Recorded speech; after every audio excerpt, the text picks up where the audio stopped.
काबे जे साम्हूं कलाक टावर जे मथां चंड जे अंदरि कमरो आख़िर छो ठाहियो वियो आहे?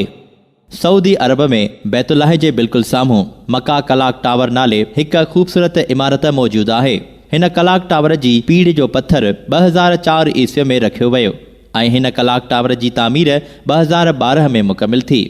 रमज़ानुल मुबारक 2012 ईस्वी जे मुक़दस महीने में हिन घड़ियाल खे 3 महीननि ताईं आज़माइशी बुनियादनि ते हलायो वियो ऐं ईंदड़ साल ईद उल फितर 2013 ईस्वी ते हिन घड़ियाल जो बाज़ाब्ता इफ़्तिताह कयो वियो।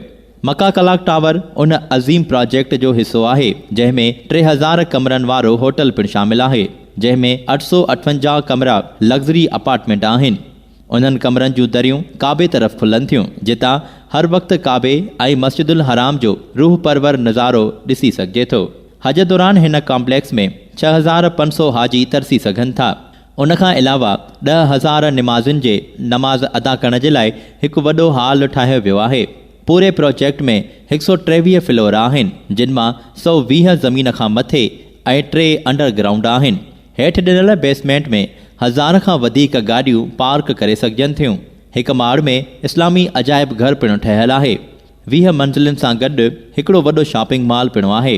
कॉम्प्लेक्स में 96 एक्सकेलेटर आहिनि। उनखां अलावा लिफ्टूं पिणु लॻायूं वियूं आहिनि, जिन जी रफ़्तार 6 मीटर फ़ी सेकंड आहे। उन वक़्तु इहा इमारत दुनिया जी 3 बुलंद तरीन इमारत हुई।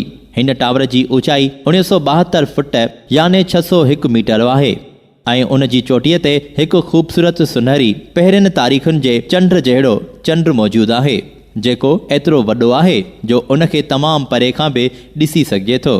जेतोणीकि केतिरनि ई माण्हुनि खे हिन कलाक टावर बाबति घणो कुझु मालूम हूंदो, पर शायदि खेनि इहा ख़बर न हुजे त इन टावर जी चोटीअ में लॻल ख़ूबसूरत चंड में हिकु हॉल जहिड़ो ख़ूबसूरत कमरो आहे, जेको बग़ैर छित जे आहे। हीउ ओपन एयर हॉल सिर्फ़ु अल्लाह ताला जी इबादत लाइ मख़सूस आहे। हिन वक़्तु हीउ हॉल दुनिया जी बुलंद तरीन इबादत गाह आहे। तव्हां इन खे दुनिया जी सभ खां मथां ई मस्जिद पिणु सॾे सघो था। हिन हॉल ताईं पहुचण लाइ हिकु तेज़ रफ़्तार लिफ्ट मौजूदु आहे। लिफ्ट तां लहण बैदि 18 मीटरनि जो फ़ासिलो पहिरें पंधु तइ करणो पवंदो ऐं उनखां पोइ कमरे ताईं पहुची सघिबो आहे। पोइ जेकॾहिं हेठि ॾिसबो त हेठि बाक़ी इमारतुनि सां गॾु काबतुल्लाह बि नज़र अचे थो। हिन कमरे ताईं पहुचण लाइ हिकु मुतबादिल चेयर लिफ्ट पिणु आहे, जंहिंखे दुनिया जी सभ खां मथां ई चेयर लिफ्ट जो एज़ाज़ पिणु हासिलु आहे। हिन टावर जी सभिनी पासनि ते लॻल घड़ियाल एतिरा वॾा आहिनि जो उन्हनि मां हर हिकु 43 मीटरनि जे मुफ़ासिले ते पखिड़ियल आहे। घड़ियालनि में 2 सुयूं इस्तेमालु थियल आहिनि, मिंटनि वारी ऐं कलाक वारी। कलाक टावर जे चइनी पासनि ते लॻल घड़ियाल मोटरनि सां हलनि था ऐं अलॻि अलॻि यूनिट ठहियल आहिनि।